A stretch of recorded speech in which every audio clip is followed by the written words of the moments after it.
माझे जिजाऊ जे शिवराय, माझे नाव सायली सुधाकर जाधव आहे. मी इयत्ता 4थी मध्ये शिकत आहे. मी राहणार खडकवासला, पुणे. तर मी महाराष्ट्र लेवलची रोज एक मीटिंग ऐकत असते. तर माझे पप्पा कनेक्टेड होतात रोज, आणि मी पप्पांसोबत ती मीटिंग रोज ऐकत आहे की मीही दादांसोबत उपोषणाला बसणार आहे.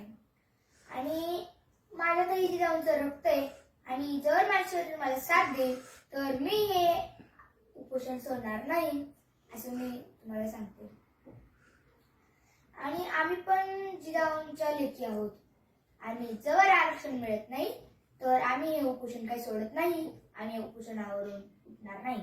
पण हे बटप्रमाणे आपल्याला काय आरक्षण देणार नाहीये, पण आपल्याला त्यांच्याकडून आरक्षण घ्यायचंच आहे. आणि ते कसं घ्यायचंय ते आपल्याला दादा सांगतीलच, आणि त्यांचा शब्द आपल्याला पाळायचा आहे, आणि तो शब्द, त्यांच्या शब्दाखालीच आपल्याला सगळं वागायचंय.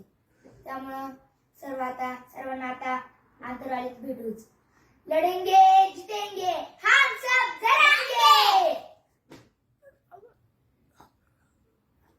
लढेंगे.